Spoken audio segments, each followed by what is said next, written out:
ഇതിലൊരു വിഷയം കൂടി, വിഷം തുപ്പുന്ന പ്രസംഗം നടത്തിയൊരു വ്യക്തിയാണ് ബി ജെ പിയിൽ നിന്ന് മാറി കോൺഗ്രസ് ആയത്. അതിൻ്റെ നിലപാട് ഞങ്ങൾ പറഞ്ഞു കഴിഞ്ഞു.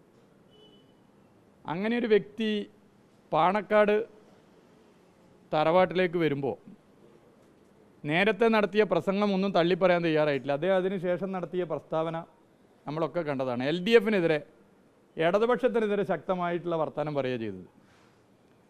അപ്പോൾ ഇതുവരെയും ഭൂതകാലത്തിൽ നടത്തിയ വളരെ ഗൗരവമേറിയ ചുട്ടുകൊല്ലണമെന്നുൾപ്പെടെ പറഞ്ഞ പരാമർശങ്ങൾ, ആ പരാമർശങ്ങൾ നടത്തിയ ഒരു വ്യക്തിക്ക് സർട്ടിഫിക്കറ്റ് നൽകുകയാണ്. ഇത് നാടാകെ അംഗീകരിക്കണമെന്ന് പറഞ്ഞാൽ അത് ഒരു ജനാധിപത്യ സംവിധാനത്ത് ശരിയാണോ?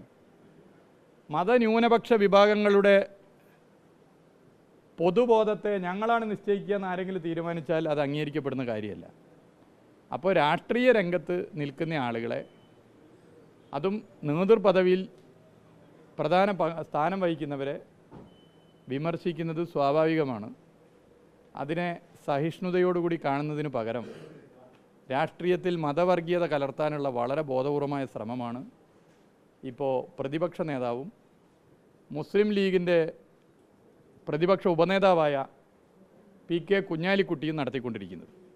ഇത് ജനാധിപത്യ കേരളം വളരെ ഗൗരവത്തോടു കൂടി കാണുന്ന വിഷയമാണ്. ഇനിയും രാഷ്ട്രീയമായി അങ്ങോട്ടും ഇങ്ങോട്ടൊക്കെ വിമർശനം ഉണ്ടാവും.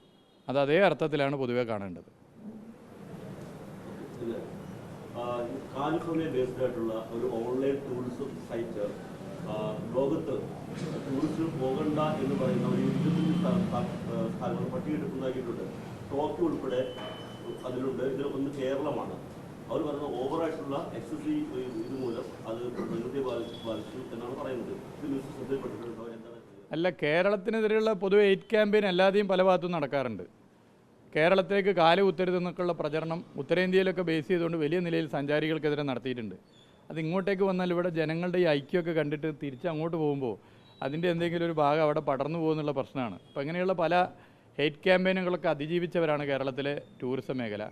കേരളത്തിൻ്റെ ടൂറിസം മേഖല ലോകത്തെ ഏതൊരു സഞ്ചാരിക്കും കാണാൻ പറ്റുന്ന പ്രധാനപ്പെട്ട ഇടമാണെന്ന് ഇതിനകം തന്നെ ഉത്തരവാദിത്തപ്പെട്ട സംഘടനകൾ, ഉത്തരവാദിത്തപ്പെട്ട സ്ഥാപനങ്ങൾ, ഉത്തരവാദിത്തപ്പെട്ട മറ്റ് ഇതിൻ്റെ വിദഗ്ധ പാനലുകളിലവരൊക്കെ തന്നെ അംഗീകരിച്ചതും അവാർഡ് നൽകിയതുമാണ്. അപ്പോൾ അതുകൊണ്ട് അതൊരു വിഷയമുള്ള കേസല്ല. ഓക്കെ.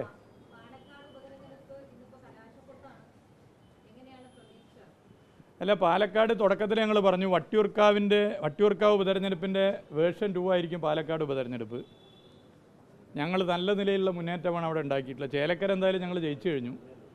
പാലക്കാട് ഞങ്ങൾ വിജയിക്കും. അതിൻ്റെ ഒരു ട്രെൻഡാണ് പൊതുവേ കാണുന്നത്. ഇത് മനസ്സിലാക്കിക്കൊണ്ട് ജനങ്ങളിൽ മതസ്പർദ്ധ വളർത്താൻ, മതധ്രുവീകരണം സൃഷ്ടിക്കാനാണ് UDFും അതുപോലെ തന്നെ BJPയും ശ്രമിച്ചുകൊണ്ടിരിക്കുന്നത്. അതിനെ അതിജീവിച്ച് നമുക്ക് മുന്നോട്ട് പോകാൻ വേണ്ടി സാധിക്കും.